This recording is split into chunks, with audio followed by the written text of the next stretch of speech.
Welcome to the lesson in this course dedicated to analyzing the regulations of the Integrated Plan of Activities and Organization, better known by its acronym PIAO. The PIAO was introduced for the first time in Italy by Article 6 of Decree Law Number 80 of June 9, 2021, known as the Recruitment Decree. This is a new plan that must be adopted by all public administrations with more than 50 employees. It has a 3-year duration and is updated annually. It represents a measure that the Italian government, during the pandemic emergency, considered urgent in order to strengthen the administrative capacity of public administrations, making them more effective for the implementation of the PNRR. The purpose of this lesson is to describe the objectives, contents, and innovative structure of the PIAO, also in light of the regulations issued in implementation of the Recruitment Decree. The main perspective we will adopt is that of corruption prevention, which is addressed in a specific section of the PIAO. By describing the unique relationships it maintains both with the other parts of the plan and with the anti-corruption planning tools in place until 2021, we will be able to understand the current role that legislation assigns to corruption prevention in Italy. Above all, this is considered in relation to the creation of public value. Let's read together the text of the first paragraph of Article 6 of the Recruitment Decree, focusing on the parts that are relevant here. To ensure the quality and transparency of administrative activities and improve the quality of services for citizens and businesses, and to carry out the constant and progressive simplification and re-engineering of processes, including those in relation to the right of access, public administrations must, by January 31st of each year, adopt the Integrated Plan of Activities and Organization in compliance with current sector regulations, and in particular, Legislative Decree 150 of 2009 and Law 190 of 2012. This paragraph gives us at least 3 important pieces of information. The first, at the heart of every public administration's mission must be, above all, citizens and enterprises, who must be guaranteed quality services, something that clearly relates to their well-being. This is important to keep in mind because it helps us understand what we should mean from the PIAO perspective by the creation of public value and what the public administration must do to achieve it. The second piece of information, the PIAO is intended to achieve high-quality administrative activity, which also involves the constant and progressive simplification and re-engineering of processes. So this simplification and re-engineering, in addition to outlining new opportunities for the use of new technologies, must be ongoing and progressive. This means that public administrations need to think in terms of processes rather than just procedures. Their implementation must be monitored, making use of the positive results achieved in previous cycles to inform future ones.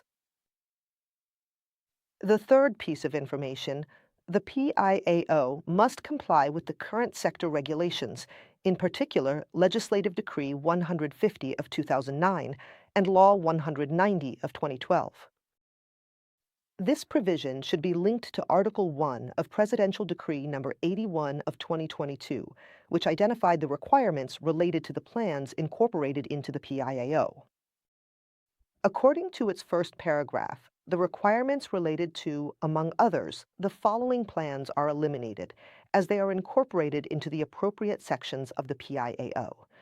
Workforce planning, Legislative Decree 165 of 2001.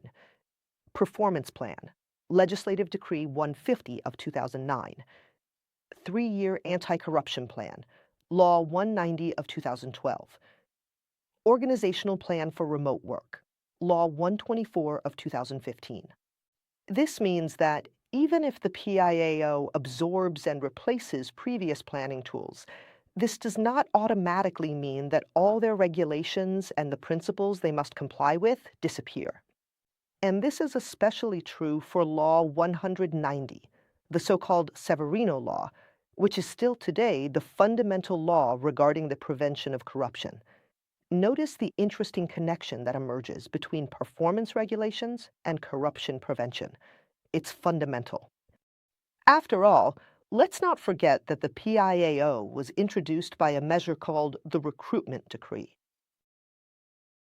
Now, turning our attention to the contents of the PIAO, we need to refer to the decree of the Presidency of the Council of Ministers, Department of Public Administration, number 132 of 2022, which constitutes the regulation that defines the content of the PIAO. According to the regulation, the PIAO is divided into three sections, as provided by Articles 3, 4, and 5 of the regulation itself. Let's take a quick overview before focusing on the section that most directly concerns the prevention of corruption. Starting from the bottom, Section 3, Monitoring, as provided by Article 5, concerns the monitoring of the results achieved through the implementation of the PIAO. The monitoring activity is extremely important because its results will clearly serve as the starting point for planning subsequent cycles, following the already noted process logic. Section 2, Human Capital Organization according to Article 4, contains three different programming subsections: A organizational structure, B agile work organization, C 3-year workforce planning. This section essentially includes all the activities related to studying an organization, as well as planning the related changes that the administration will need to carry out in order to achieve the objectives that were clearly set in the previous section. Section 1, Public Value, Performance, and Anti-Corruption, according to Article 3, includes three distinct programming subsections: A, Public Value, B, Performance, C, Corruption Risks and Transparency. In the first subsection, the administration must plan the public value objectives it intends to achieve during the period in question. According to the regulations, this means that in this section, the administration must define the public value objectives generated by administrative action, understood as an increase in economic, social, educational, welfare, and environmental well-being for the benefit of citizens and the productive sector. In the second subsection, which deals with performance, the administration must plan the objectives and performance indicators, as well as efficiency and effectiveness indicators, which must obviously be functional to achieving the previously established public value objectives. Based on the strategic objectives defined in this way, in the third subsection, the public administration must draft the section dedicated to corruption risks and transparency, in compliance with the guidelines provided by the National Anti-Corruption Plan, PNA, and the General Regulatory Acts adopted by ANAC. To understand the importance of this subsection and the innovative nature of the plan's structure, it's necessary to focus on the second letter of the acronym, PIAO, I for integrated. In fact, all the sections and subsections of the PIAO must integrate with each other. They are not independent from one another, just as the PIAO should not be seen as a simple patchwork of the planning tools it now replaces.